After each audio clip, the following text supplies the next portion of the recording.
Aim right, achieve big at KR Mangalam University.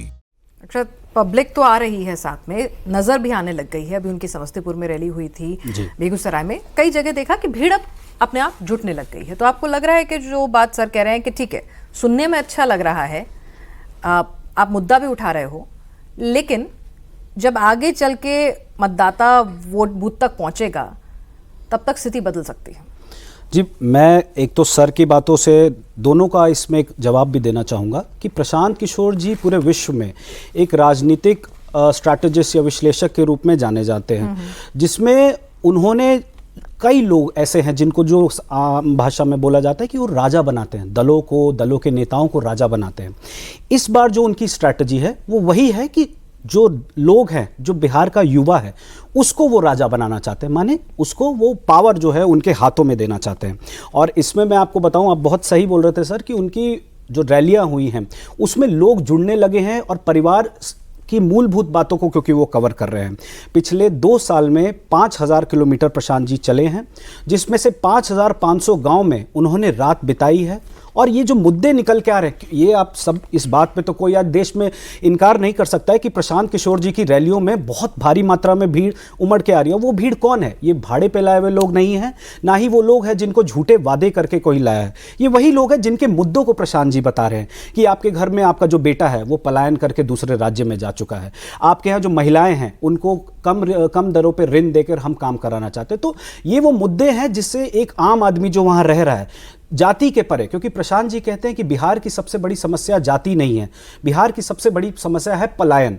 तो पलायन के जो मूलभूत कारण हैं उनको सॉल्व करने के लिए प्रशांत जी ने ये प्रयास किया है, एंड इसलिए हमें उनकी हर रैली में इतनी भीड़ दिखने लगी है। रही बात जाति की, तो डेफिनेटली ये बात बहुत सराहनीय है कि हमारे पूरी पार्टी का जो कॉम्पोजिशन है उसमें दलित और पिछड़े वर्ग के लोग हैं या जो जिनको स्वर्ण कहते हैं, वो पूरे समाज का एक ऐसा कॉम्बिनेशन प्रशांत जी ने बनाया है कि ताकि हर जगह का रिप्रेजेंटेशन मिले।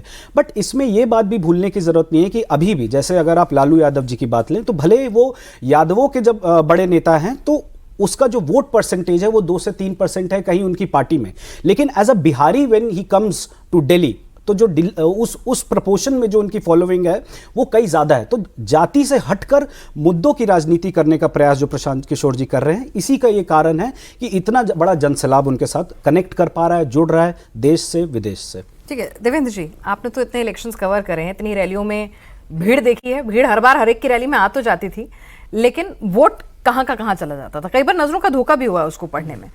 तो जो बात ये कह रहे हैं कि भाई इन्हें भरोसा है कि 5000 गांव में गए हैं, रातें बिताई हैं, भीड़ भी आ रही है, तो ये भीड़ जो है वोट भी डालेगी। और एक चीज़ देखिए पिना, जैसे पीके फैक्टर की हम लोग बात कर रहे हैं, तो पीके फैक्टर की बातचीत करने का मतलब ये नहीं है कि पीके फैक्टर या प्रशांत किशोर और इनकी पार्टी सीधे सरकार ही बना लेगी, तो वो तो भविष्यवाणी कोई भी नहीं कर सकता।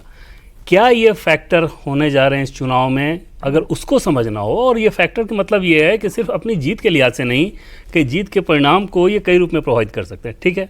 और उसको अगर समझना हो तो 2020 के इलेक्शन को उठाकर आप देखें, जैसे उसमें बहुत सारी सीट आप उठा के देखेंगे, जैसे हिलसा, परबत्ता, कुर्नी, भोरे, बछवाड़ा, ऐसी 11 सीट तो ऐसी थी जहाँ पे हार जीत का जो फ़र्क है ना वो 1000 से कम था। 3500 से कम मार्जिन वाली सीटें 40 सीटें थीं। 166 सीट ऐसी थी जहाँ पर जो हार और जीत का फ़र्क था वो 5000 से कम था, और 223 यानी कि 243 की विधानसभा में 223 सीटें ऐसी हैं जहाँ पर हार जीत का फासला 10,000 से कम था।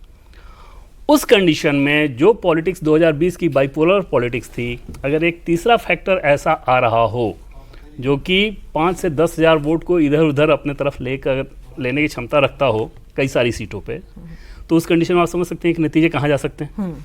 2020 के इलेक्शन में 125 सीट एनडीए तो 110 आरजेडी, मतलब कांटे का मुकाबला था। और इस बार भी कास्ट के कंपोजिशन का आप देखें तो सीधे एक समझ में आएगा कि एक कांटे का मुकाबला था।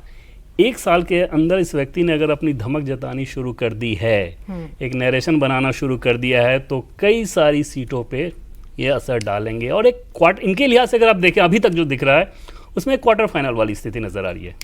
ऐसा नहीं है कि ये अपना फाइनल मैच खेल रहे हैं, और इतनी जल्दी उम्मीद भी नहीं की जा सकती, बट एक धमक है। और दोनों ही पक्षों को, चाहे आरजेडी वाले हों या बीजेपी वाले हों, बहुत गंभीरता से लेना चाहिए। इसके इंडिकेशन नज़र आ रहे हैं। इनके साथ समस्याएं भी हैं, जैसे एक समस्या तो कास्ट को लेकर हम लोग बात कर ही रहे हैं कि बिहार में अल्टीमेटली इनके कास्ट को लेकर बातचीत शुरू हो जाती है और आरजेडी वाले अटैक भी करते हैं बहुत तेजी के साथ। दूसरी समस्या ये है कि जिन लोगों को इन्होंने अपने साथ जोड़ा, चाहे उदय सिंह हो, इनके राष्ट्रीय अध्यक्ष, या आरसीपी सिंह हो, बिशन पटेल हो, इस तरह के नाम एक थके और चुके हुए नाम हैं। राजनीति में ये लोग हाशिए पे थे। हाशिए के व्यक्ति को अगर आप अपने साथ ला के जोड़ दे रहे हो ना, तो प्रशांत किशोर और पीके फैक्टर को लेके एक जो नयापन था उसको आपने लूज कर दिया। अरविंद केजरीवाल जब आए दिल्ली में पहली बार, तो पहली बार उन्होंने कोई लाइबिलिटी लेकर वो नहीं आए थे, नए नए चेहरों को उतारा उन्होंने कि जिसको भी देखना है मुझे देखे। पीके की रणनीति उसमें अलग नजर आई कि सिर्फ अपने आप को दिखाने के बजाय अपने साथ ऐसे लोगों को जोड़ दिए जो कि बिहार के राजनीति में पिछले 35 साल में ऑलरेडी हैं और हाशिए पे हैं, लोग उनको देख चुके हैं। तो वहाँ पे जनता में एक डाउट जरूर हो सकता है कि यार इसको तो देखा ही है ना, क्या ही कर देंगे, यही लोग बिहार बदल देंगे।